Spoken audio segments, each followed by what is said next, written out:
Hola, yo soy Manuela y estoy con ustedes para hablar un poco de la experiencia que he tenido en el Parlamento en un eje especial que fue cuando hemos aprobado el Estatuto de la Juventud en Brasil. Me han invitado para que ponga un poco de la experiencia que he tenido desde antes de estar en el Congreso Nacional y después cómo fue que hemos logrado aprobarlo. Un poco porque creo que es importante que pensemos que cuando, bien, voy a empezar hablando de toda la experiencia que hemos tenido. O sea, el estatuto fue una legislación que ha empezado a tramitar en el Congreso Nacional en el año 2004. Cuando ha empezado en 2004 en el Congreso Nacional, en lo que llamamos en Brasil una comisión especial del Congreso Nacional, precisamente de la Cámara de Diputados de Brasil. En el año 2004 yo estaba en el movimiento estudiantil, en la Unión Nacional de los Estudiantes. Y desde ahí he participado o ha empezado el proceso de debates con la sociedad civil, o sea, los estudiantes y la juventud organizada de Brasil ha empezado a poner sus opiniones acerca de esta legislación que iba a ser una legislación que empezaba a mirar a los jóvenes de Brasil. Ustedes, ¿cómo imaginan? Brasil, cuando ha empezado los años 2000, era un país con muchos jóvenes y hasta ese tiempo, cuando ha empezado el gobierno del presidente Lula, no teníamos ninguna legislación acerca de la juventud. Entonces teníamos en nuestra legislación los niños, teníamos los adolescentes y después los viejos. Y los jóvenes estaban como los adultos, o sea, no había ninguna distinción entre los dos.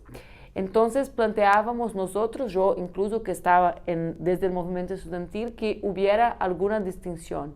¿Qué imaginábamos nosotros? Que fuera posible imaginar una legislación compuesta por tres ejes. El primero, que la Constitución de Brasil imaginase que existían los jóvenes, o sea, una enmienda a la Constitución donde no solo existieran los niños, los adolescentes y los viejos, sino que también hubieran los jóvenes.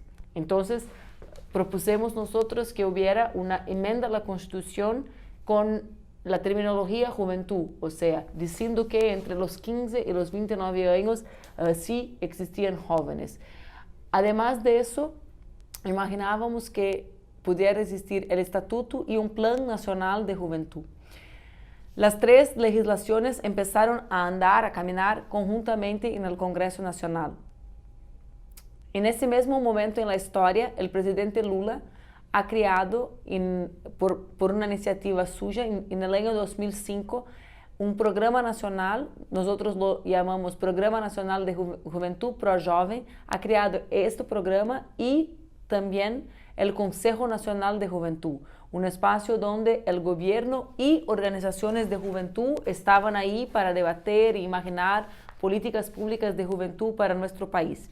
Entonces, nosotros teníamos en el Congreso tramitando tres legislaciones o tres ideas de legislaciones en la Cámara de los Diputados. Siempre cuando los digo Congreso es la Cámara de los Diputados para empezarmos, después nos vamos al Senado.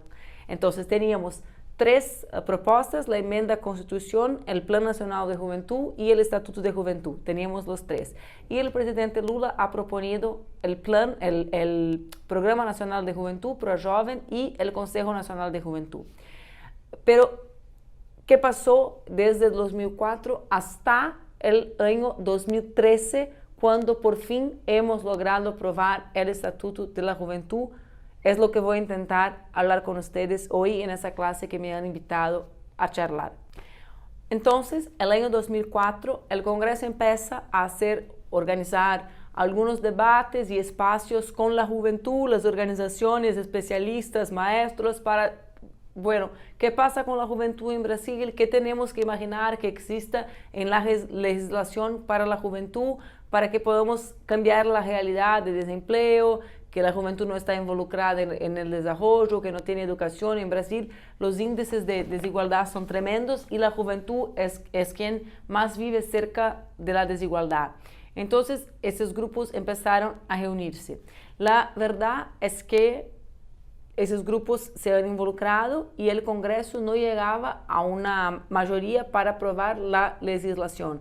Para que tengan una idea, en el año 2005 yo soy elegida para la municipalidad, para el Parlamento de la Municipalidad, y después, el año 2007, me voy a Brasilia como diputada. La legislación, el Estatuto de la Juventud, sigue caminando. La enmienda de Constitución al mismo tiempo, o sea, tampoco avanza. Y el Plan Nacional de Juventud tampoco avanza. O sea, el movimiento social sí tiene ganas de hacer el debate, pero los diputados, son pocos diputados involucrados en el tema, como un año 3, el otro año 4 diputados, a veces tenemos como 5 o 6 diputados, y entonces intentamos hacer desde ese espacio, que es el espacio que creo que es el más importante que tengan en la mente de ustedes, un espacio de intercambio. O sea, tenemos el Congreso, tenemos la Cámara de Diputados, tenemos pocos diputados involucrados en el tema de la juventud, pero y tenemos un movimiento social involucrado, y tenemos que encontrar un espacio conjunto de luchas entre los dos. Y creo que el tiempo, que son casi como 10 años, es el tiempo que llevamos para hacer con que los diputados y diputadas escuchen a los movimientos sociales, y mismo sin tenermos una mayoría en el gobierno, un gobierno nuestro, tengamos aprobado el proyecto. Tenemos aquí algunas cosas que son importantes. O sea, es posible avanzar una legislación mismo sin los gobiernos que son nuestros estar involucrados en eso. O sea, es posible garantizar una victoria a nosotros, mismo que tengamos una derrota a nuestros gobiernos. Yo creo que a veces tenemos que hacer una lucha social que sí imponga alguna derrota momentánea o una especie de derrota a nuestros gobiernos, pero que signifique victoria a nuestra gente. O sea, ni siempre la agenda de nuestros gobiernos es la agenda que tiene el movimiento social, y tenemos que tener el movimiento social movilizado para lograr sus propias victorias en el Parlamento. Fue lo que hemos hecho.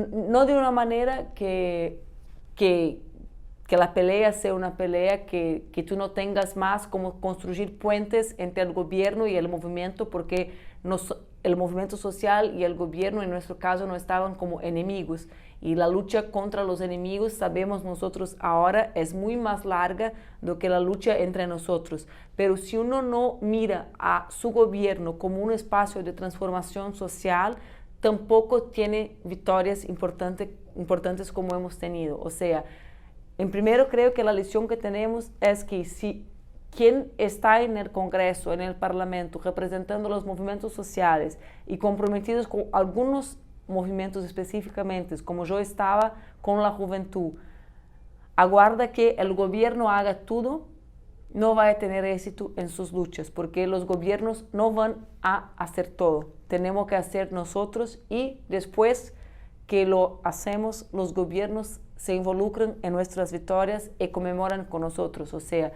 nuestro gobierno no ha considerado nunca una derrota suya, porque después ha percibido que no tenía ningún problema aprobar una legislación como esa. Hemos tenido una segunda gran victoria interna en la construcción de este proyecto, cual sea. Durante el proceso teníamos que acumular fuerza. Brasil, como saben ustedes, tiene muchas particularidades en la movilización social. Nosotros innovamos en algo increíble, porque la Cámara de Diputados de Brasil, al mismo tiempo que estaba ese proyecto tramitando, ha creado una herramienta que se llama e-democracia, y que es una herramienta de participación virtual. Y hemos logrado como abrir el proyecto en la internet, y con eso tener casi 35% del proyecto con opiniones de la gente. O sea, nosotros hemos hecho el tradicional, que es que los diputados viajen al país y encuentren a la gente, escuchen a la gente y hablen con todos y todas para hacer con que el proyecto sea más elaborado de una manera más participativa. Pero además de eso, hemos tenido el proyecto con más larga participación virtual de la historia de la Cámara de Diputados.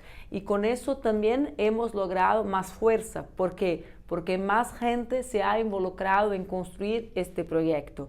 Y por lo tanto, la gente se siente empoderada para exigir que el proyecto sea aprobado por el Congreso.